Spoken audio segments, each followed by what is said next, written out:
Você ligado aqui na nossa Rede Brasil de televisão, estamos chegando. Obrigado aí pela sua companhia, pela sua audiência. A partir de agora, a conversa é comigo, amigo. Você aqui na Mania FM, na GDS Web Rádio Brasil, GDS TV Brasil. Obrigado a todo mundo pelo carinho. Hoje recebendo ela que vem de Marataízes, nossa querida Larissa Machado. Ela vem aqui para falar de história aqui no programa.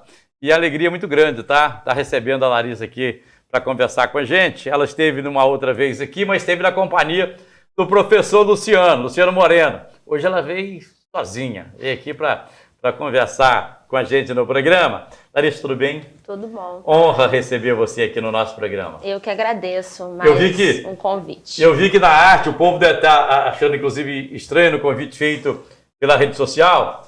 Tinha lá um rapaz junto com você também. Ele não veio na entrevista, é seu irmão. Isso, meu irmão, Lucas. A família toda gosta de história lá? Mais ou menos. É? Né? De 3 irmãos, só minha irmã, Laís, que foi para a área da matemática. Mas de resto, nós dois somos da área de história. Todo mundo ligado à educação lá? Sim. Por conta de quê? Pai e mãe? Não, sim, menos minha mãe. Minha mãe é enfermeira, mas ela achava lindo ser professor. Né? Ela dizia que ser professor era uma profissão muito honrada, muito bom. E a gente tem tias, né, tanto pela parte da família do meu pai quanto da família da minha mãe, que são professoras. E aí, na hora de escolher as graduações, a gente acabou enveredando por essa área. É uma profissão que não é fácil. Né? Não. Ser professor no Brasil não é fácil, não, amigo. Tem que ser guerreiro mesmo, né? Mas é uma profissão muito gratificante. É isso? Precisamos de muitas melhorias, né? Seja em todas as esferas, né, do poder público, desde o federal até os governos municipais. Já melhoramos muito, né, de quando eu comecei para hoje, né, já são mais de 15 anos de profissão. Ainda precisa melhorar muito, ainda temos muita coisa para avançar. Mas é uma profissão que forma todas as outras profissões. E né? seu irmão é da área da história também? Isso, meu irmão também, além de professor, também atua como historiador. Acabou de passar no doutorado agora. E também pesquisa a nossa região sul aqui do Espírito Santo. A região sul, no geral ou não? Ele tem uma área específica? Ele pesquisa especificamente, o projeto dele de mestrado foi a pesquisa em relação ao porto de Itapemirim, né, e a região portuária. E agora, para o doutorado, ele vai pesquisar a região sul no período colonial, mas, né, para a região extremo sul, né, que vai ser essa região que vai formar esses nossos municípios daqui, mas no período colonial, desde a chegada dos portugueses até a independência do Brasil. Você faz doutorado na UFES? Isso, e eu também. Qual foi sua tese lá? Minha dissertação foi sobre famílias escravas em Itapemirim, no município de Itapemirim, entre 1831 e 1888, né, que é o final da escravidão. E agora, para o doutorado, eu estou pesquisando o tráfico de escravos aqui para a região sul. Na verdade, para todo o Espírito Santo, mas o enfoque maior é da região sul, de Guarapari até o Rio Itabapoana, porque as denúncias, a maioria das denúncias aconteciam nessa região. Então, é um tema que eu encontrei enquanto eu estava fazendo o mestrado e que me surpreendeu. E aí a minha orientadora, né, propôs que a gente fizesse esse projeto para o doutorado e eu tenho encontrado muita coisa, assim, praias que nós vamos, né, pontos turísticos da nossa... E onde você encontra essas informações? Onde você encontra esses documentos? Esses documentos nossos aqui do Espírito Santo, de maneira geral, e do sul do Espírito Santo, a gente aqui não tem uma tradição de preservação de documentos. Por isso eu pergunto. Né? Seja Marataízes, Itapemirim, Presidente Kennedy, né, que são os municípios que eram Itapemirim antigamente. Seja aqui em Cachoeiro, a gente não tem um arquivo do município de Cachoeiro de Itapemirim, por exemplo. Outros municípios do sul do Espírito Santo têm arquivos, mas são arquivos pequenos, são arquivos que a gente não tem uma expressividade documental. Infelizmente, a gente não tem essa tradição de preservação. Então, esses documentos nossos aqui, Eles estão no Arquivo Público do Espírito Santo, que fica em Vitória. Eu mando até um abraço para o pessoal do Arquivo Público, que nos recebe sempre muito bem. No Arquivo Nacional, no Rio de Janeiro, temos também muita coisa aqui da nossa região. E temos também arquivos europeus, né? Arquivos portugueses, principalmente, né? Já que fomos colônia de Portugal. Então, muitos desses documentos estão nesses arquivos. Boa parte deles estão disponíveis online, né, que facilita os nossos trabalhos, mas aqui na nossa região, infelizmente, a gente não tem essa tradição de preservar a nossa memória. Né? Pois é, você está numa área que é tão importante, né, para a humanidade, e eu falava com você fora do ar, que fui muito feliz quando eu via você me mandando lá um post falando da sua participação num podcast tal e tal e tal. Eu falei, que bom que essas pessoas que estão fazendo uma comunicação nova, que são o pessoal do podcast e tal, abre espaço para esse setor que a mídia tradicional deixa para lá, não é? Infelizmente, né, para a gente ter um destaque, para esses trabalhos historiográficos terem um destaque, tem que ser um trabalho assim, de muita relevância. E a mídia tradicional, como você falou, dá pouca importância, né? Dá pouca relevância. E nessas outras áreas, principalmente na rede social, a gente tem visto que tem crescido muito as comunicações, as divulgações de trabalhos em rede social. Então é onde a gente consegue divulgar um pouco mais, né, dessas pesquisas, desses trabalhos, dessas atividades que a gente vem fazendo. E é importante falar disso para o grande público, né? Lógico. É importante, porque assim, você passa a gostar de uma coisa que você passa a conhecer. Isso. Quando você não conhece, você desconhece, você, né? Assim, tem assuntos que eu poderia ficar aqui a manhã inteira, né, que o público não vou dizer que não vai entender, mas que são assuntos mais maçantes, são assuntos mais complexos, assim, e de um tempo que a gente não vive mais, né? De 200 anos atrás, né? Então, as pessoas não têm essa compreensão, não por não serem entendidas, mas é porque é de um outro período. Mas tem assuntos que são muito interessantes, que são muito curiosos, coisas que a gente pode divulgar e falar e vai despertar curiosidade, né? Na sala de aula, seu aluno. Eles gostam das curiosidades, lógico, né? Eu falo para eles, né, que o professor de história é um fofoqueiro, né? Porque cuida da vida dos outros. Todo mundo morreu, mas a gente não deixa de cuidar da vida dos outros. E aí essas coisas que eles gostam, né? Essas curiosidades que eles gostam. Você leciona para que série lá? Eu leciono para 6º e 7º anos. Aí você fala da história local, regional? Procuro falar. Trabalho o conteúdo, o conteúdo programático, né, que a gente tem que trabalhar, que vem, né, do governo do estado, do governo federal, a gente tem e do governo municipal, né, eu sou professora da rede municipal de Marataízes, então a gente tem um conteúdo para programar, para aplicar, e dentro daquele conteúdo eu vou colocando as coisas sobre a nossa região. E como é que a Larissa ficar neutra dentro da história, contando essa história? Nem sempre a gente fica neutro, né? O bom da gente pesquisar assuntos que estão muito distantes de nós é que a gente pode tomar um partido com menos consequências, digamos assim. Porque são pessoas que já morreram, né? São pessoas que não estão mais aqui. Muitos deles, às vezes, já têm, né, um passado pregresso, então já tem uma fama. E aí você pode tomar um partido melhor de um ou de outro, porque são pessoas que não estão mais entre nós. Quando a gente fala do tempo presente é mais complicado. Né? E no tempo presente é mais complicado a gente tomar partido ainda, porque a gente tem as nossas preferências. Né? O historiador, é bom ele se afastar um pouco daquilo que ele está estudando. Eu costumo dizer o seguinte, as pessoas perguntam, você é neutro? Não, ninguém é neutro. Ninguém é neutro. Ninguém é neutro na política, ninguém é neutro na história, no futebol, na história também é diferente. Ninguém é neutro.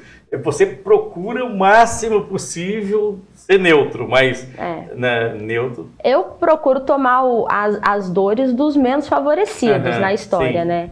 Porque a gente vê que a nossa história é fundada em cima de uma desigualdade muito grande, né? Hoje é o 20 de novembro, o dia que a gente não comemora, né, mas o dia que a gente vai falar a respeito da consciência negra, e eu que pesquiso escravidão, é um tema que ainda é muito espinhoso. A minha pergunta é exatamente essa, porque você está no meio de uma pesquisa, não é isso? Falando da escravidão regional, aqui do sul do estado, e a pergunta é exatamente isso.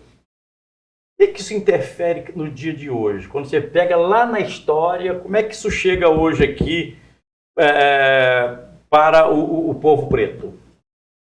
Basta a gente passar na rua e a gente abrir os nossos olhos e olhar quem são essas pessoas, né? E em que papel essas pessoas elas estão.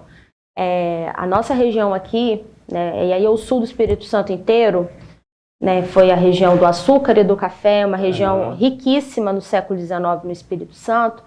Foi uma das últimas regiões do Brasil a abolir a escravidão mesmo. A gente aboliu a escravidão no 13 de maio.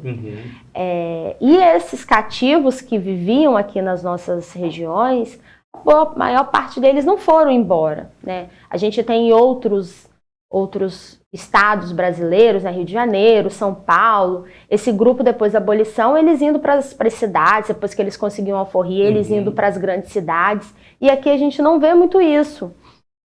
Tanto que se a gente for olhar no nosso interior inteiro, né, de todos os nossos municípios aqui do sul, a gente vai ter uma parcela significativa de pessoas pretas e pardas. Mas em que posição que essas pessoas estão, né? Eles ocupam que papel de destaque na nossa sociedade. Então, isso é para a gente refletir.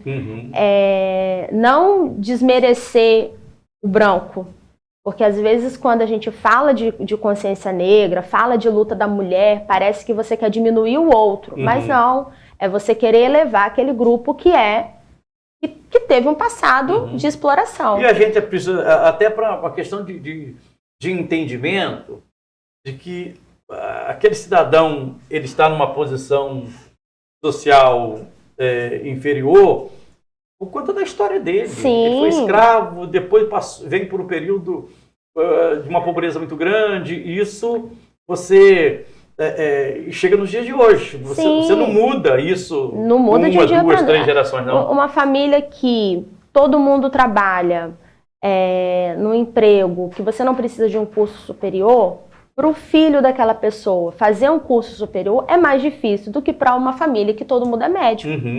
Uma família que todo mundo é jornalista, uma família que todo mundo é professor, que todo mundo é advogado. São questões financeiras, mas também questões culturais. Uma família que todo mundo preza pelo estudo, por exemplo. Aquela criança que nascer ali, ela vai nascer naquele meio, né, entre os livros, entre, né, cinema, programas culturais.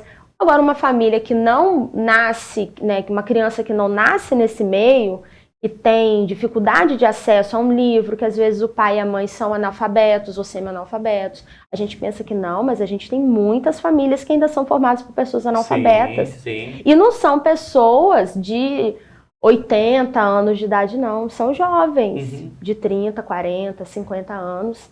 Né? No período da pandemia, isso me chocou muito, de mães, né, que mandavam mensagem e a gente via a fotografia delas, né, pais e mães, a gente via a fotografia deles, eram jovens, da minha idade, né, que falavam assim, professor, eu não estou conseguindo fazer atividade com meu filho, porque eu não sei ler. Né? Eu sei ler muito mal, eu só sei assinar meu nome. Então, a gente tem muito a romper para a gente amenizar essa desigualdade social e racial que a gente tem no nosso país. Vai ser um trabalho de muitos e muitos e muitos anos. Já melhoramos muito, já avançamos muito, mas ainda precisamos avançar muito mais. A questão das cotas. A questão das cotas transformou as universidades. Tem uma nova lei agora que o cotista ele vai primeiro, disputa no geral, depois, né, se ele não passa, tem alguns avanços nesse sentido. Que tem um monte de gente que é contra, mas na realidade nós estamos falando de uma reparação social. E assim, e as pessoas falam, né, porque o aluno cotista chega na universidade, por exemplo, muitos falam que chega com um baixo rendimento, né? Mas na verdade eles têm um nível de superação muito maior do que às vezes o outro aluno. Sim. Isso tem sido comprovado. Então, essas coisas, basta a gente dar oportunidade, né, para que esses grupos, eles tenham possibilidade Deixa eu puxar o conseguir. Eu puxar o intervalo comercial. Eu volto com você eu quero saber por que você se interessou nesta área, porque é uma área que é bom, é maravilhoso, é lindo, mas dá um trabalho. Muito. Porque tem que estudar muito, tem que pesquisar muito, pouco material para estudar, não é fácil não. Depois do intervalo comercial, nós vamos continuar a conversa com Larissa Machado aqui no programa. Ela que é de Barataíza, historiadora, está aqui conversando com a gente, ao vivo com a gente aqui na Rede Brasil de Televisão, Mania FM, GDS TV Brasil, GDS Web Rádio Brasil. Volto já, rapidinho.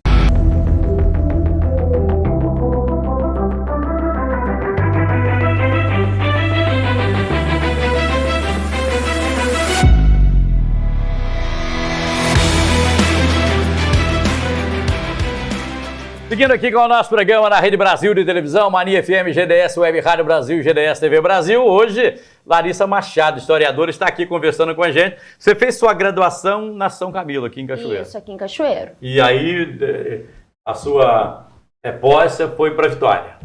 Isso. As primeiras... Na verdade, eu ganhei no curso de graduação... Eu ganhei um curso de pós-graduação também na São Camilo, por bom desempenho na faculdade. Pô, que bacana. Foi até uma surpresa, assim. Aí eu fiz uma pós-graduação numa área que não tinha nada... Não tinha, né? Era de educação, fiz em psicopedagogia. E aí depois, para a pós-graduação mesmo, na área específica de história, eu fui para a UFES. Mas o que te encantou nessa área que te levou para essa área aí? Então, eu queria ser jornalista na época de escolher a faculdade, né? Que eu sempre gostei muito de ler e de escrever. Falava também, né? Quem me conhece sabe que eu falo um pouco. Mas gostava muito de escrever, queria ser escritora. E gostava também muito da área de letras, literatura. Mas na hora de escolher a graduação...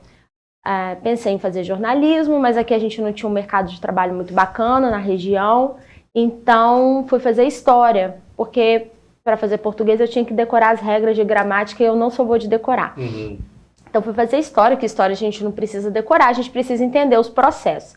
E lá na faculdade acabei me apaixonando, né, na hora de fazer o trabalho de conclusão de curso, consegui, através da minha tia, né, que é membro da Igreja Católica, consegui acesso aos documentos da igreja lá de Itapemirim, Nossa Senhora do Amparo, os documentos de batismo e óbito, o livro de batismo e óbito de escravos, que o padre me deixou pesquisar, e a partir dali que surgiu mesmo essa paixão pela pesquisa. Né? Então lá na paróquia de Itapemirim tem material? Tem os documentos, a paróquia lá tem muito documento, tem um arquivo fantástico, de documentos de batismo, casamento e óbito. Tudo ligado à igreja. Isso, né? Porque até 1889, né, que é o período da República, né, que a gente até teve o feriado na semana passada, os registros civis, né, certidão de nascimento, de casamento e de óbito, não eram feitos nos cartórios. Até teve o imperador criou os cartórios e tal, mas as pessoas elas não tinham essa tradição de irem aos cartórios, né? Uma comunidade católica, uma cidade pequena, então e a igreja durante muitos anos essa era a obrigação da igreja, ela tinha essa parceria com o governo de Portugal e depois com o governo brasileiro, né? Com o Império Brasileiro. Então todos os registros de nascimento, de casamento e de morte, né, passavam pelo crivo da igreja. De nascimento a gente tem mais, seja de pessoas livres ou de pessoas cativas, né, de escravos, que é o livro de escravos, que a gente chama, porque a maneira como está escrito no documento, é o documento que tem mais, porque havia-se a crença, né, de que se você morresse sem o batismo, né, morria-se pagão, então tinha essa preocupação do batismo. No caso dos escravos, batizava-se tanto as crianças que nasciam, quanto os adultos, era uma obrigação do senhor. Ele tinha esse dever de levar essas crianças quando nasciam, e essas pessoas que ele ia adquirindo, que ele ia comprando do tráfico, para o batismo. Que é interessante, porque pessoas que chegavam com outra crença, né? E assim... Eu imagino, o cara era obrigado a ir lá batizar na igreja com uma coisa que ele não acreditava. A gente até lançou agora em setembro um catálogo, né, eu enviei para você, que conta um pouquinho dessas histórias, né, desse levantamento que a gente fez dos livros de batismo e de óbito. E o batismo, ele ao mesmo tempo que é um ato muito bonito, né, para quem é cristão, é o nascer de novo, né, mas no caso da escravidão, ele também é muito violento, principalmente para essas pessoas adultas que eram batizadas, porque ali no batismo era onde ela literalmente nascia de novo, porque ela ia perder o seu nome, toda a sua identidade, e ela ia receber um outro nome, um nome cristão, e ser obrigada a abrir mão de toda a sua crença, de toda a sua história, né? A escravidão, ela é violenta por muitos motivos. E, na minha opinião, né, o principal motivo da violência da escravidão é esse apagamento da história desse povo que a gente fala muito da escravidão, você fala do trabalho escravo, né? Da violência física. Isso, exatamente. Mas outras violências tão violenta quanto esta, por exemplo, a questão do batismo, né? Que é quando o cidadão perde a sua identidade, né? Ele é obrigado a isso, né? Para aqueles cativos que já viviam aqui, o batismo dos filhos era interessante, porque assim eles conseguiam, né, tanto os vínculos, né, sociais com as pessoas da comunidade, sejam outros cativos ou sejam os livres, através do compadrio, né, dos padrinhos e das madrinhas, e conseguia, né, ele conseguia mais garantia junto a esse senhor, né, de ir e vir, de alguns pequenos direitos que eles conseguiriam ter. Mas para o adulto, né, vítima do tráfico, o batismo era bem. E essa violência, cruel. Essa violência ainda persiste nos dias de hoje, Sim. Quando a religião de matriz africana continua. Ela é livre?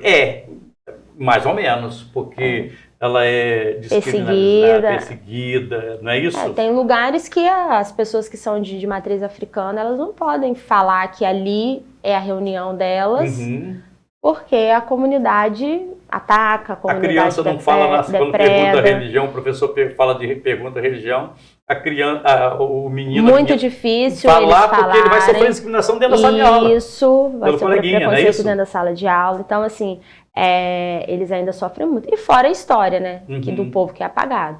Uma pessoa que é descendente de um italiano, de um alemão, né, o Espírito Santo foi um estado que recebeu muitos imigrantes europeus no século XIX, e essas pessoas conseguem documentos, conseguem uma dupla cidadania, conseguem, né, se quiserem mudar para a Europa para refazer a sua vida.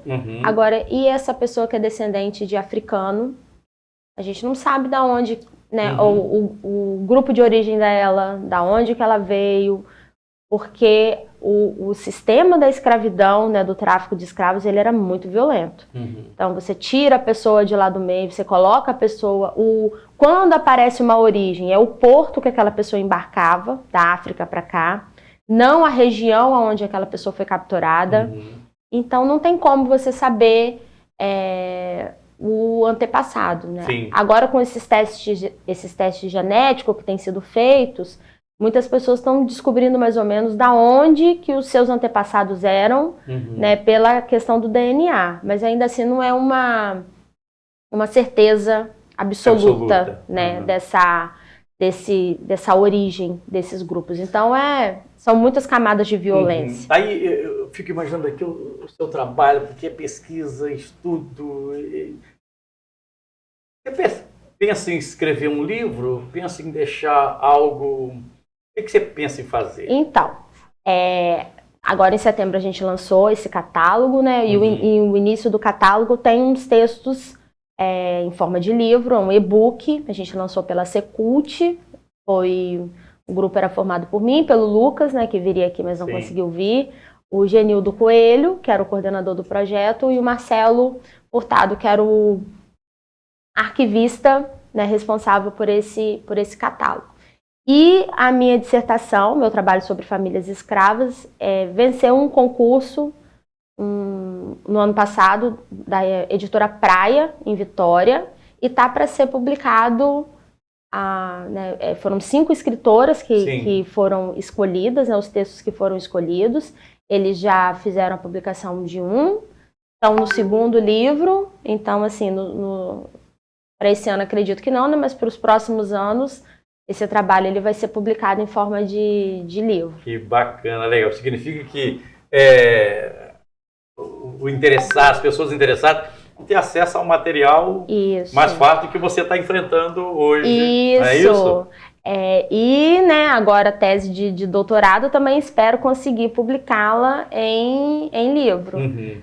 Porque tem muita coisa a respeito do tráfico. É um assunto que o Brasil foi o país que mais recebeu africanos da América inteira, que mais participou dessas ações de tráfico, e é um dos países que menos tem pesquisa nesse sentido.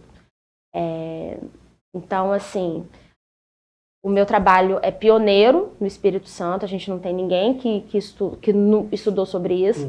Às vezes eu fico até angustiada, que eu procuro no Google, né, determinadas coisas, e aí aparece o meu trabalho, né?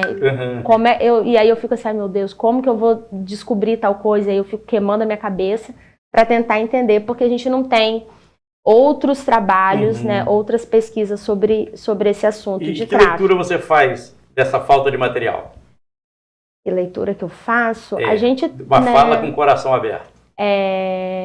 A gente precisa ampliar essas pesquisas. Não, mas se você vai no campo da história, outro segmento você tem mais facilidade. Isso. Na história a gente... da escravidão, não. Nas pesquisas de escravidão e de tráfico, nós temos, mas não para o Espírito Santo. Temos para outras províncias, né? Que seriam outros estados, né? O que eu uso de base, principalmente, é o Rio de Janeiro, que é próximo aqui, né? Por ser um litoral próximo. E também porque os autores, né, que pesquisam aqui, eles nos dão uma base boa de trabalhos. E tem um pesquisador também de Pernambuco, um professor de Pernambuco, da Universidade lá de Pernambuco, o professor Marcos Vinícius, que ele tem uns trabalhos bem bacanas e que dá para a gente fazer essa correlação com a nossa região aqui. Apesar de ser muito distante, né, Pernambuco fica bem longe do Espírito Santo, mas as relações estabelecidas são bem parecidas. Então dá para fazer essas comparações. Mas a gente precisa de mais pessoas estudando, né? Principalmente história local. Precisamos de mais professores querendo, né, despertando esse prazer de estudar a história local. Mas a gente sabe que, infelizmente, né, nem todo mundo quer, porque, como você bem falou, é um trabalho árduo. Não é fácil. Larissa Machado foi a nossa convidada de hoje aqui no programa. Muito honrado em ter você aqui no programa, minha amiga. Obrigado. Eu que agradeço o convite, né? Espero retornar outras vezes. Vai retornar, sim. Temos muita coisa para falar, muita coisa para divulgar. Muitas pesquisas, né, que estão sendo feitas, além dessa pesquisa, né, de escravidão aqui no sul do Espírito Santo. A gente também, lá no laboratório, História, Poder e Linguagem, que é um laboratório que eu faço parte lá na UFS, com a minha professora Adriana Campos. A gente está pesquisando as primeiras ocupações de terras aqui do Espírito Santo, né, que eram os processos de sesmarias, que eram esses lotes de terras que eram doados. Então, tem muita coisa legal que a gente está descobrindo sobre a ocupação aqui da nossa região sul, o período do ouro. Então, coisa bem bacana. Enfim, tem muita história para contar. Muita história a gente tem para contar. Obrigado, Larissa. Eu que te agradeço, Parralo. Larissa Machado, nossa convidada no programa de hoje. Turma, fechando aqui na Rede Brasil de televisão. Para você, um grande beijo, fique com Deus. Nosso encontro marcado amanhã, se Deus quiser.